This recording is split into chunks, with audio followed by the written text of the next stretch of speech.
If you have ever been flashbanged by a teammate, go ahead and hit that subscribe button. Folks, welcome to the channel. My name is Green Tea. Now that intro might be a little bit familiar to some of you, and quite honestly, I don't care. You know where I got that from. Today we're going to be discussing Insurgency Sandstorm's latest update, Nightfall. This is arguably the largest update since the game's launch, and one of the most anticipated as well. Nightfall includes the addition of nighttime maps, as well as night vision goggles, but also night vision optics, which you see here, and additional attachments such as infrared laser beams, an infrared flashlight, and a regular flashlight, all of which can be used to various degrees of effectiveness. And for all my Sam Fishers out there, the light bulbs are indestructible. Sorry, Sam Fisher. And by the way, does DLC and Ghost Recon now constitute as a full-fledged Splinter Cell game? Okay, that's a completely different video there. Back to Insurgency. If you want to begin to edit your loadout before you jump in game, well, you're going to have to actually jump in game if you want to access the new goodies and gadgets. As of now, you cannot do this via the main screen. In versus mode or PvP, player versus player, you have to go in the game and begin to edit your loadouts there. For co-op, you can simply go to local play, where you play against the bots, go to local play, and then you can begin to edit your loadouts from there. So let's start with headgear. Your NVGs are going to be located in your gas mask slot. So now that slot becomes the place where you equip your NVGs. As you can see here on the security forces, you have a total of 7 night vision goggles you can choose from. You have a set of binoculars, as well as the wide-angle EOTechs, or what some might call the 4-cans. The two main differences are the weight points that are used. The binoculars, of course, have just 2 points, while the wide-angle EOTechs use up 3. The binoculars have a much more limited field of view versus the wide-angle EOTechs. In addition to the monochrome colors of amber, green, and white, you'll notice that there's one at the bottom listed MC.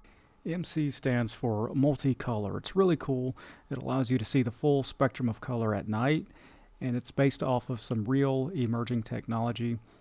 Sierra Pacific Innovations is a company based out of Nevada, and a little while ago they released this video showing what appears to be the Nevada desert in full color, with light blooms as well as stars in the sky. The video was taken at midnight and captured with the X-27, that is their night observation device. As you can see from this footage, there's an impressive amount of detail, and it also allows you to distinguish between different colors. As you see here, there's a yellow stop sign, a white van parked off to the side of the road, and that makes it a little bit easier and faster for you to determine what exactly it is you're looking at. And because of that added advantage, I guess the guys at New World decided it should cost at least one more weight slot. So whereas the other wide-angle lenses cost only 3 points, the multicolor costs a total of 4. And always at a slight logistical disadvantage, the insurgents only have 5 NVG options available. That's 2 binoculars and 3 wide-angle lenses with no full-color lens. While the wide-angle lenses of the insurgents are only 2 cans, they still provide an identical field of view to that of the security forces, so no disadvantage there.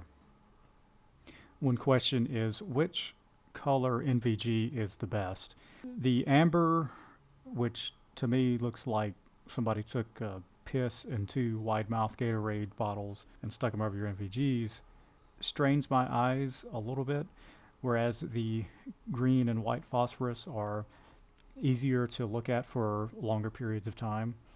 The green, something that I'm used to from a lot of other games. White phosphorus, to me in this game, has a little bit more of a bluish tint to it, but those 2 colors are easier to look at. On the security side, if you're willing to spend the extra weight point, the multicolor is probably the best. because it allows you to distinguish objects a little bit better than just the monochrome one color of green or white. And you can identify friendly versus hostile a little bit quicker, I think, with MCs than you can with your monochrome lenses. No matter what color you choose, they are all susceptible to bright lights and shadows. Now, we're getting into how you can employ these different devices in-game. Like in real life, NVGs rely on ambient light, that is, light that is available from the environment, whether it be from the stars or artificial, and then they amplify that light, which increases visibility. But there may be certain places, such as inside a building or a stairway or inside a cave, where there is little to no ambient light. Without any light to amplify, your NVGs then become pretty much useless. There will be blackened areas where you simply cannot peer into. The same limitations apply with Sandstorm. Nighttime in this game is actually really dark, and even with night vision goggles on, shadowy areas cannot be ignored. There's two ways you can approach the shadowed areas. You can either use an IR flashlight, which is a weapon attachment that emits a bright light only detectable through NVGs, or with the regular flashlight, which we'll call the LED. A quick note, the IR flashlight can be used in conjunction with your NVGs with no problem. The LED attachment, however, will overpower your NVGs, requiring you to bring them up and sighting in with your natural vision. The trade-off is that you can only use one of the flashlights or one of the lasers, but you cannot attach both simultaneously. So the pros of the flashlights are that you can see into darkened spaces, and secondly, you have a chance of blinding an enemy if they're wearing NVGs also. The cons are that flashlights can also give away your position, and if you're running an IR flashlight, then I'm assuming you're also wearing NVGs. This means that bringing iron sights or optics to bear takes a little bit longer. If you're running only the LED and using your natural vision, then you can bring your sights up like normal. It's just that your vision is greatly reduced and you're more reliant on your flashlight, and you may find yourself restricted to places like inside buildings with sufficient light to engage hostiles at extremely close ranges. Now, that may be exactly how you want to play it, and I'm down with that. That's good for you. The other option, which is a type of hybrid, combines NVGs with LED. For example, I'll typically run with an NVG and regular laser on my primary, and then an LED on my secondary. This allows me a little versatility between wide open spaces where I want to be more discreet versus a narrow alley or small rooms where my intention is to run up in there and blind and bloom the hell out of the enemy. I'll do a video on this later, but my suggestion is don't run with your IR or LED light burning the entire time. Experiment with using it sparingly. There are ways that you can deceive your enemy or surprise them with the flashlights, and we'll discuss that at a later time. Until then, use your imagination and get experimenting, guys. Moving on to the laser attachments, we now have two lasers available to us. One is the regular laser that's always been there, and the other is the IR, which emits a beam only detectable through NVGs. Both of these can be attached to both the primary weapon and the secondary. You'll notice here that my character is equipped with NVGs, and I'm holding the gun at a roughly 30-degree angle, aiming with the laser itself.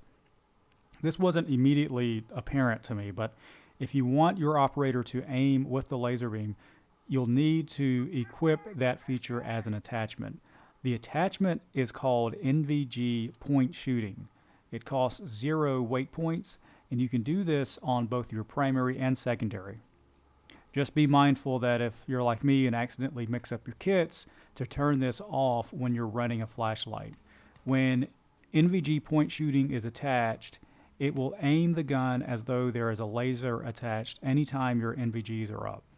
Or maybe you intend to cut out a small piece of red electrical tape and stick to the center of your monitor.